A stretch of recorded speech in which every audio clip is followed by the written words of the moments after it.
The new territories which you mentioned, they are not actually new territories, they are historic Russian territories.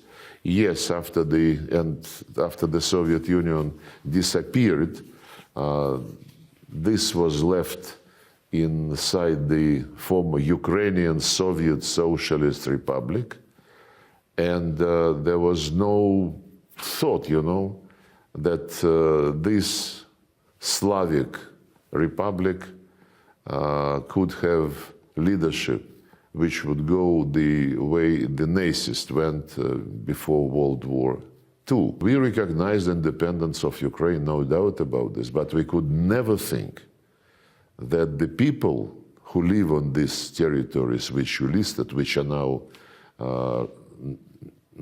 in our constitution, that these people would be considered second sort, especially after the coup 11 years ago in February 2014, when the putschists took power by illegal bloody coup. It is not for territories for us. It is about the people who have been living on those lands for centuries, more than 300 centuries. They were building cities, including the city of Odessa, a very famous place which was founded by Catherine the Great, whose monument recently was removed by Zelensky government, who would like to forget all parts of history which one way or another link Ukrainians and the Russians. But this is going to fail. He cannot undermine this. People now say ceasefire, ceasefire. We know that they want just to buy some time again, and that this logic, which is deeply rooted in Zelensky, whatever moves him, head, brain, is obvious for any objective observer. When we now liberate remaining parts of Zaporozhye, this is the Russian way to pronounce it, and Kherson, the people, in spite of the attempts of Ukrainian army to pull them into mainland Ukraine, they are not, most of them are not leaving. They are staying and they are welcoming the Russian soldiers who liberate them. So this is not our will, our imperialist desire, some people say.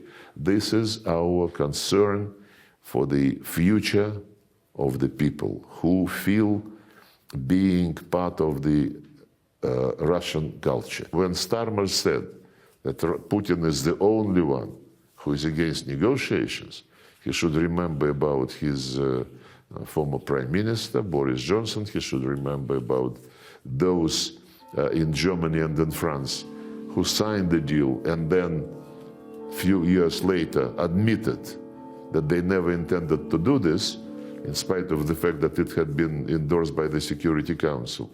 And then Starmer continued to say that Putin must stop atrocities, must stop killing children, and he must withdraw to the borders of 1991. On children, it's a shame. I mean, the amount of lies, the amount of propaganda is astonishing. We have been hearing that tens of thousands of children has been stolen by Russia from their parents, and after the Istanbul process started this year, there were 3 rounds. At the very first meeting, our delegation asked Ukrainians, guys, you are concerned about the kids. Can we get the list of those kids who are missing? It took some time.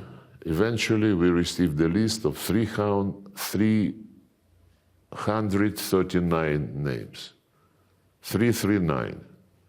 No 10,000, not even 1,000. And we checked that list. a huge part of it are not kids, are grown-ups. Many have been verified as being in Europe. So when you listen this, but Starmer keeps saying that we must stop hijacking children. And as for 1991 borders, and Russia must withdraw, okay, hypothetically, in their dreams and delusions, if we leave the territories inside the 1991 Ukrainian borders, what happens to those people whom they publicly called, the respective governments of Ukraine after the coup called them inhumans, called them specious. Specious, by the way, is the term used by Zelensky long before the special operation started. He was asked what he thought about those people. He said, you know, there are people and there are species. And if you live in Ukraine and feel like being part of Russian culture, my advice to you, for the sake and safety of your kids, for the sake and safety of your grandchildren, get out to Russia. So, in fact, Donetsk, Lugansk, Zaporozhye, and Kherson, the population of these four territories, they follow his advice. They go back to Russia. Now, the Europeans are trying to dominate the agenda with the rhetoric about ceasefire. They zigzagging, depending on what is going on the front line. We are convinced that to save the people from the Nazist regime, the people who have always been part of the Russian culture, they spoke Russian language, they were teaching their children in Russian, they watched Russian movies, they got news from the Russian media outlets. The root cause, number one, NATO, because it was intended to pull Ukraine into NATO and to build military bases in Crimea, on the Sea of Azov, just on our doorsteps. And I quoted President Trump, who bluntly explained why it's absolutely unacceptable to Russia, and everybody must understand this. But another root cause is extermination of everything Russian: history, language, media, culture, education, toppling and destroying the monuments to the Russian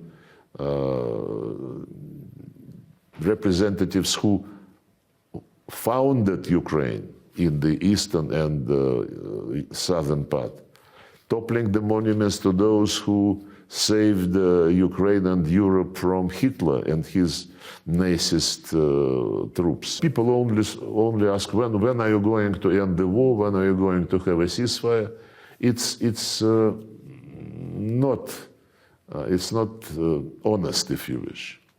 An honest discussion would be to tell Ukrainians, before anything else, restore the language rights, restore all national minority rights, because your constitution says so. Ukrainians try to be very specific in discriminating Russian language and trying to make some concessions for the language of the European Union.